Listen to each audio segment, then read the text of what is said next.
Welcome to వీక్షణం. ప్రస్తుతం దేశంలో E20 petrol గురించి పెద్ద ఎత్తున చర్చ నడుస్తోంది. ఇథనాల్ కలిపిన పెట్రోల్తో మైలేజ్ పడిపోతోందని 2023 కంటే ముందు కొన్న వాహన ఇంజన్లకు డేంజర్ అన్నది హాట్ డిబేట్గా మారింది. ఒకవైపు E20 పెట్రోల్పై చర్చ జరుగుతుండగానే డీజిల్లో ఐసోబ్యూటనాల్ కలిపేందుకు రెడీ అన్న సిగ్నల్స్ను గడ్కరీ ఇవ్వడంతో ఫ్యూయల్ చుట్టూ మైలేజ్ గేమ్ పెరుగుతోంది. ఇంతకీ ఇథనాల్ కలిపిన పెట్రోల్తో లాభమా నష్టమా?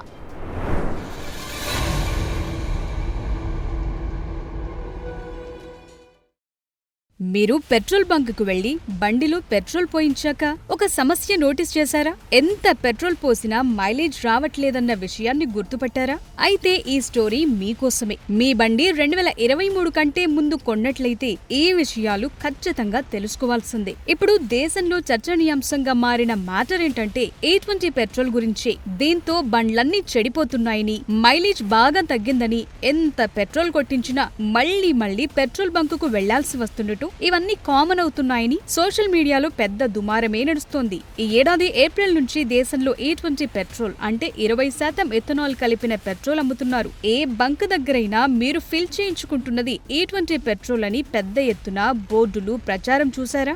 లేదు, జస్ట్ 100-500 ఇచ్చామా, పెట్రోల్ కొట్టించుకున్నామా అన్నదే జనం చూస్తున్నారు. కానీ వెహికల్ డ్యామేజ్ ను ఎవరు పట్టించుకోవాలి, నష్టం ఎవరు ఇవ్వాలన్న విషయం చుట్టూ ఇప్పుడు చర్చ పెరిగింది.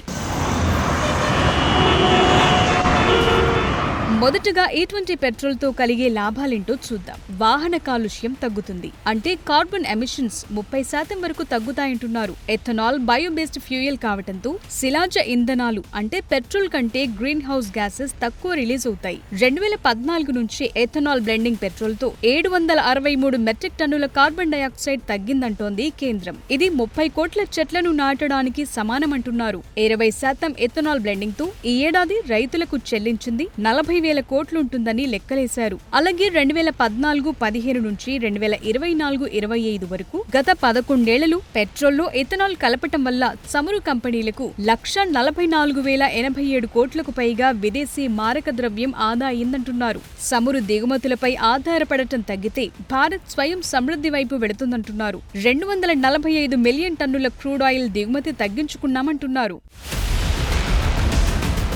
హైయర్ ఆక్టేన్ రేటింగ్ తో ఇంజిన్ పర్ఫార్మెన్స్ మెరుగుపడుతుందని, బెటర్ యాక్సలరేషన్, స్మూత్ రైడ్ ఉంటుందని చెప్తున్నారు. ఇది 2023 తరువాత కొన్న వాహనాలకైతే వర్తిస్తుంది. చెరుకు, మక్క, వరి ఇలా ఎథనాల్ తయారీలో వాడే పంటలు పండించే రైతుల ఆదాయం పెరుగుతుంది. 2025లో 10 బిలియన్ లీటర్ల ఎథనాల్ డిమాండ్ తో ఈ రంగంలో ఉద్యోగాలు కూడా పెరుగుతాయంటున్నారు. E20 పెట్రోల్ తో వాహనాల్లో సమస్య వస్తే ఇన్సూరెన్స్ పాలసీ పైన ప్రభావం లేదని కేంద్రం క్లారిటీ ఇస్తోంది. అయితే ఇందులో చాలా కాంప్లికేషన్స్ ఉన్నాయి. మాటల్లో చెప్పినంత ఈజీ కాదు వెహికల్ ఇన్సూరెన్స్ లు క్లెయిమ్ చేసుకోవటం. ఎందుకంటే వెహికల్ మాన్యువల్ లో ఒకటి ఉంటుంది, ఇక్కడ వాహనానికి సమస్య మరొకటి వస్తుంది. మ్యాచ్ కాదు, ఫైనల్ గా చేతులెత్తేసే కార్యక్రమమే అని సోషల్ మీడియాలో చర్చ జరుగుతోంది.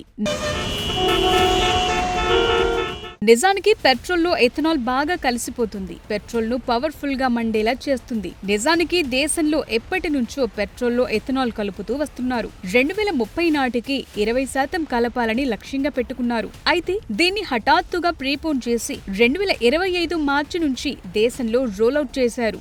జనం నుంచి అభిప్రాయాలు తీసుకోలేదు. ఇక్కడే సమస్య వస్తుంది. ఎందుకంటే 2023 తరువాత తయారైన వాహనాలకి E20 పెట్రోల్ పై సమర్థంగా పనిచేసే వెసులుబాటు ఉంది. అంతకు ముందు వాహనాలకు ఈ కెపాసిటీ లేదు. ఎందుకంటే 20% కలిసిన ఎథనాల్ తో ఇంజిన్ ఫ్యూయల్ సిస్టమ్ లో సమస్యలుస్తాయి. ఎక్కువ రోజులు వాహనం తీయకపోతే పెట్రోల్, ఎథనాల్ మధ్య కెమికల్ రియాక్షన్స్ జరుగుతాయి. అవి ఫ్యూయల్ పైప్ లైన్ లో పేరుకుపోయి డ్యామేజ్ పెంచుతుంది. ఫ్యూయల్ పార్ట్స్ అన్ని తుప్పుపడతాయి. ఇంధనం సరిగా మండకపోవటం, మైలేజ్ తగ్గటం వంటి సమస్యలకు దారితీస్తుంది. ఒకవైపు ఈ E20 పెట్రోల్ చుట్టూ దుమారం పెరుగుతుండగానే కేంద్ర మంత్రి గడ్కరీ నుంచి మరో స్టేట్మెంట్ వచ్చింది. నెక్స్ట్ డీజిల్ బండ్లే లైనప్ లో ఉన్నాయని. ఒక్కసారి ఈ స్టేట్మెంట్ చూడండి. और अभी इथेनॉल के बाद आइसोब्यूटेनॉल पर भी ARI में वर्किंग शुरू हुआ है, जो डीजल का अल्टरनेटिव बन सकता है. अभी पूना में किर्लोस्कर के जनरेटर सेट एक 100% इथेनॉल पर और 100% आइसोब्यूटेनॉल पर लॉन्च करने का अवसर मुझे मिला. పెట్రోల్లో ఇథనాల్ మాదిరే డీజిల్లో ఐసోబ్యూటనాల్ ను కలిపే ప్రక్రియను స్పీడప్ చేస్తామంటున్నారు కేంద్ర మంత్రి నితిన్ గడ్కరీ. అంతేకాదు త్వరలో విమాన ఇంధనంలోనూ ఇథనాల్ కలుపుతామంటున్నారు. E20 పెట్రోల్ కు వ్యతిరేకంగా సోషల్ మీడియాలో జరుగుతోన్న చర్చ తనను రాజకీయంగా టార్గెట్ చేసుకున్నవే అని సెప్టెంబర్ 11న ఢిల్లీలో జరిగిన SIAM సదస్సులో ఫైర్ అయ్యారు. నిజానికి E20 పెట్రోల్ అంటే చాలా వరకు వ్యక్తిగత వాహనదారులే ఉంటారు. ఇక డీజిల్ వెహికల్స్ అంటే ట్రాన్స్పోర్ట్ ఉంటాయి. రవాణా వాహనాలకు, వ్యాపారాలు, వెహికల్ ఓనర్స్ కు చాలా లింకప్ ఉంటుంది. మైలేజ్ విషయాలు, బండి ఇంజిన్ పై ఎఫెక్ట్ చూపటం అంటే కథ మరోలా ఉంటుంది.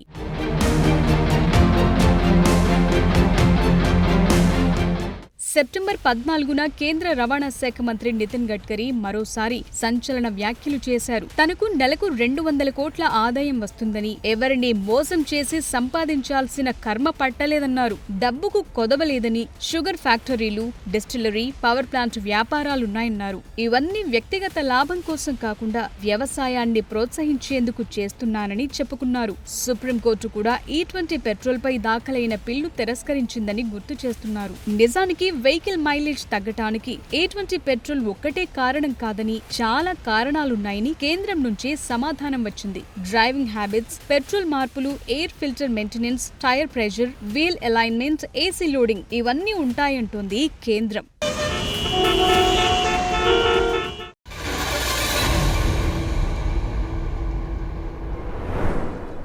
మరి E20 పెట్రోల్తో అన్ని లాభాలే ఉన్నాయా, నష్టాలు లేవా అంటే ఉన్నాయంటున్నారు వాహనదారులు. తమకు ఎదురవుతున్న సమస్యలను సోషల్ మీడియాలో పోస్ట్ చేస్తున్నారు. E10 నుంచి E20కి 3 ఏళ్లలోనే స్పీడ్గా ఎందుకు అప్గ్రేడ్ చేశారని క్వశ్చన్ చేస్తున్నారు. మీ పాత కార్ను E20 కంపాటబుల్ చేయాలంటే ఎంత ఖర్చు అవుతుంది?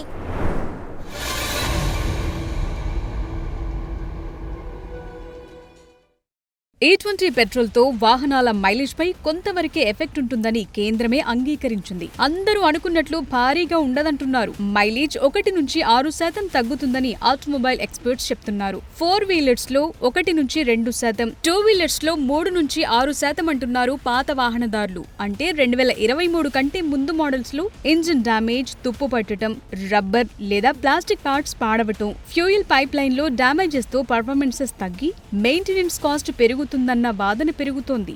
సరే, పెట్రోల్లో 20% ఎథనాల్ కలిపారు. అయితే పెట్రోల్ కంటే ఎక్కువగా ఎథనాల్ తయారీకే ఖర్చవుతోంది. ఏదో సర్ప్రైజింగ్ ఫ్యాక్టర్.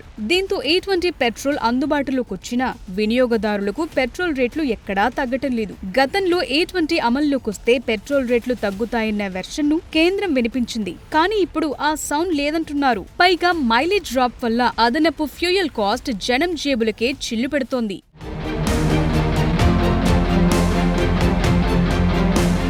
ఎథనాల్ ప్రొడక్షన్ లో 1 లీటర్ ఎథనాల్ కు 2500 నుంచి 2860 లీటర్ల నీళ్లు అవసరమవుతున్నాయి. సాధారణంగా ఎథనాల్ ఫ్యాక్టరీలో నీటి వనరులు ఉన్న చోటే ఏర్పాటవుతున్నాయి. మన దగ్గర చాలా చోట్ల ఈ ఎథనాల్ ఫ్యాక్టరీలతో గొడవలు కూడా జరిగాయి. ముఖ్యంగా నిర్మల్ జిల్లా దిలావర్పూర్ లాంటి చోట సంఘర్షణ తీవ్రంగా జరిగింది. చెరుకు, మొక్కజొన్న, వరి లాంటివి ఎథనాల్ తయారీకి డైవర్ట్ అవ్వటం వల్ల పశువులకు మేత, ఫుడ్ సెక్యూరిటీకి ఎఫెక్ట్ అన్న వాదన కూడా పెరుగుతోంది. నిజానికి 2023 ముందు కొన్న వాహనాలకు బంకుల్లో E10 పెట్రోల్ సెపరేట్ గా ఫిల్లింగ్ పాయింట్లు పెట్టి ఉంటే బాగుండేదన్న సూచనలొస్తున్నాయి. తమ వాహనాల లైఫ్ ను మరిన్ని రోజులు పొడిగించుకునే అవకాశం ఉండేదంటున్నారు. కానీ ఇప్పుడు ఫోర్స్ఫుల్ గా అన్ని వాహనాల్లో దీన్ని ప్రవేశపెట్టడంతో కథ మారుతోందన్న చర్చ సోషల్ మీడియాలో జరుగుతోంది.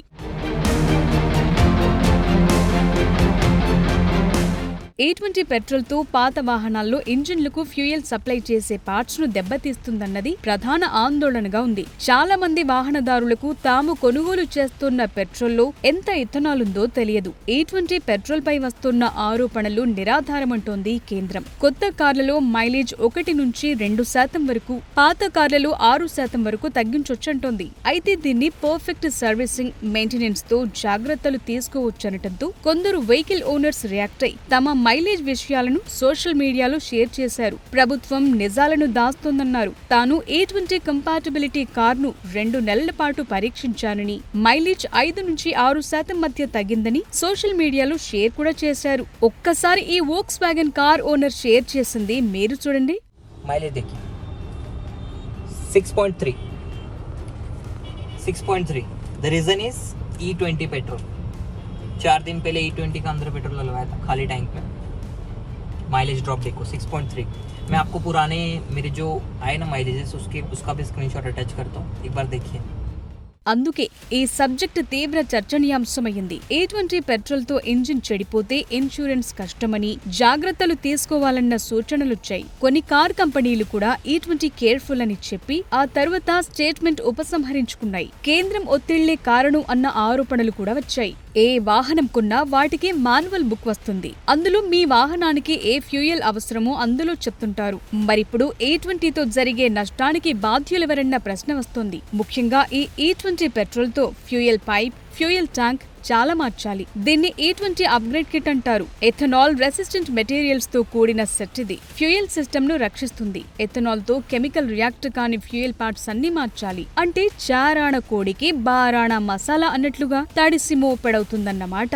కంపోనెంట్స్ కు 6,000 దాకా ఖర్చవుతుందనుకుంటే ఇంకా వేయాల్సినవన్నీ వేసి మెకానిక్ ఛార్జీలన్నీ కలిపితే 4 వీలర్ కు 35,000 రూపాయల దాకా ఖర్చవుతుందన్న అంచనాలైతే ఉన్నాయి. వెహికల్ ను E20కి తగ్గట్లు ఫుల్ కన్వర్ట్ చేయాలంటే ఇంకింత తడిసి మోపెడవుతుంది. బ్రెజిల్ 1970ల నుంచే ఎథనాల్ బ్లెండింగ్ పై వర్కౌట్ చేస్తూ వచ్చింది. ప్రజలకు సమయం ఇచ్చింది. కానీ మన దగ్గర 2014లో 1.5 ఎథనాల్ పెట్రోల్ లో మిక్సింగ్ ఉంటే 2022 నాటికి 10% తీసుకొచ్చారు. ఈ 3 ఏళ్లలోనే దాన్ని 20% చేర్చారు. 2030 టార్గెట్ పెట్టుకున్నప్పటికీ 5 ఏళ్ల ముందుగానే కథ మార్చారు. మరిప్పుడు పాత వాహనాల పరిస్థితి ఏంటి? డీజిల్లో ఐసోబ్యూటనాల్ కలిపితే పాత డీజిల్ వాహనాలపై ఎలాంటి ఎఫెక్ట్ పడుతుంది? అన్ని స్క్రాప్ కు తరలించాల్సిందేనా అన్నది చర్చనీయాంశంగా మారింది.